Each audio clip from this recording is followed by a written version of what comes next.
Okay, ladies and gentlemen, welcome back. It is time for the series finale between EG and Root Gaming, and it is going to be between KiwiKaki and Axlab. And Axlab, a Bay Area native, I've actually went to the same college as him, interestingly enough, but I didn't know him at the time. But he is a very, very good Protoss player, and Axlab has been making some great strides as of late, really getting his name out there as one of the premier players on Evil Geniuses. Silly me, I almost forgot that Axlab was on the team, because Axlab is a phenomenal player. I know his Protoss versus Protoss is extremely solid, and I like EG's idea here of throwing up Axlab against KiwiKaki, because I'm not sure who else on the team, save Hydra. And I don't know if Hydra is allowed to come up again. I'm not even sure why StrifeCro was allowed to play twice. But yeah, save Hydra. Axlab really is the only player that has a chance, in my opinion, to beat KiwiKaki. So we're about to see the grand finale here. It is going to be a Protoss versus Protoss mirror, and it is going to come down to this final game for the SGL. Only one team can win. It's going to be Evil Geniuses or Root Gaming. Axlab playing for Evil Geniuses and KiwiKaki playing for Root Gaming. So far, it has been an amazing series. 3-3, tied up, final decision. It is basically sudden death here. And so we're about to see what's going to happen. Looks like they have decided to play on Scrap Station, which is, I think it's a pretty interesting map. In general, I think this is pretty fair for Protoss versus Protoss. Obviously, it's fair because it's a mirror matchup. What am I saying?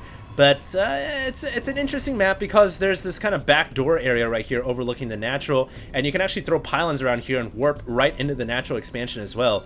And maybe look for players to do that, but I do believe that these players are going to, you know, there's only a couple builds you can go in Protoss versus Protoss that really work.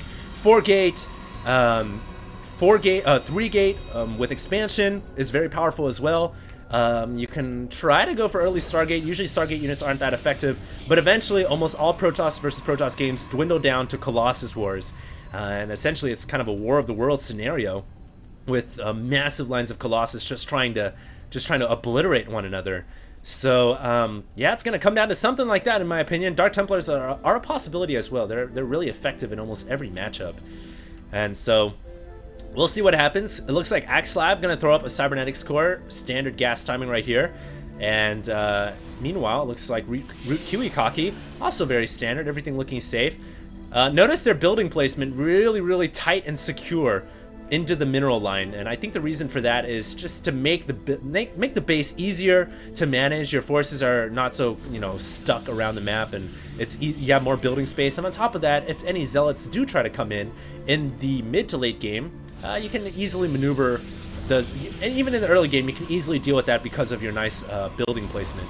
It looks like KiwiKaki here is going to throw up 3 gateways, and wow, KiwiKaki, the name of the game, man. This guy loves his 4 gates. He is going to be going for 4-gate once again, and he's chrono boosting that Cybernetics core. So these 3 warp gates are going to finish in about a minute. Everything's going to finish in about a minute, and the best timing, the actual timing to hit 4-gate when you can expect enemy units on your front door is exactly the 6-minute mark. And that's actually a helpful tip for all you players out there. Turn on the in-game timer. The 6-minute mark is when you can expect to see a 4-gate strike right on your front doorstep. And Axlab here, oh wow, really delayed on his 4-gate. So wow, KiwiKaki here. I think KiwiKaki may have cut some pro production here and gone for the most aggressive 4-gate of all. That's why Axlab might be a little bit behind here. Axlab is going to struggle to get forces out in time. The proxy pylons are already erected outside of his map, 2 of them in fact, for good measure, and this game is going to go out with a stunning finale in my opinion. It's going to come down to this. If Axlab defends, I think he's going to be in a good position. If KiwiKaki kills him, it's going to be GG. KiwiKaki walking in with a ton of stalkers, doing some serious damage. The stalkers who are warping in get picked off, and KiwiKaki is about to seal the deal. Oh my god, Axlab just barely pushing the Protoss player out of his base. KiwiKaki, but only pushing him to fall back to more reinforcements. KiwiKaki coming in here. These stalkers are so powerful. Axlab now using all of his chrono boosts on his warp gates. We'll probably be seeing a ton of chrono boosts using over here. No, actually, KiwiKaki is not using his chrono boost, just too focused right now on the micro abroad. And if Axlab can hold this off, he's got a chance. He needs to control his stalkers though, but there's just too many stalkers. And of course, zealots are more powerful than stalkers, even if you micro them. But oh wow, one of the warp gates getting taken out. So that's going to hinder production by quite a bit. Pylon now repowering that warp gate. What I wanted to say is zealots are more powerful than stalkers. even if you micro, because Zealots are just so beefy and do so much damage that it's very difficult to micro against them because they both have the same movement speed, in my opinion, I believe. In fact, we can check that after this game. But really, there's just so many Stalkers right now that even if Axelav warps in a ton of Zealots, I don't see him holding this off. And the Warp Key once again goes unpowered, and Kiwikaki is going to win this game. He just reverse all killed, and HD's vocabulary is reverse all killed the entire team of evil geniuses, and Root is going to be the winner of this series. They win the SGL. What the heck is going on? I did not expect Root to win. I did not, especially after Hydra won 3 games in a row. That was like, wow, this is going to be a pretty blowout series. But Kiwikaki wins the game. Amazing game right there, by amazing series in general, and great comeback by Kiwikaki for Root Gaming. And right now I'm going to go ahead and check the movement speed because I promised I would do that. 2.25 and 2. Oh, okay, non-stalkers are much faster. Excuse me there. But still, Zealots are very, very good against Stalkers in Protoss versus Protoss. They're the primary unit you want to get usually. But Kiwikaki decided, you know what, I'm just going to go balls to the wall Stalkers and hope I have more Stalkers than you have Zealots. And thanks to his great 4-gate attack, great 4-gate timing, he hit Axelav as Axelav was getting a more delayed 4-gate.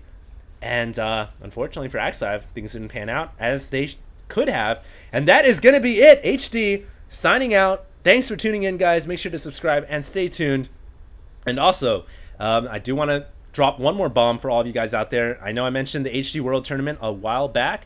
I want to say that the tournament is going to be beginning very, very soon. I have finalized a sponsorship deal, and I have started to recruit some players who are interested in playing.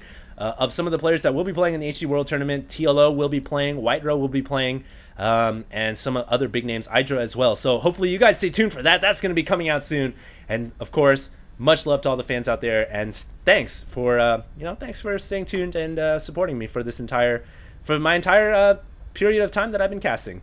So yeah, HD signing out.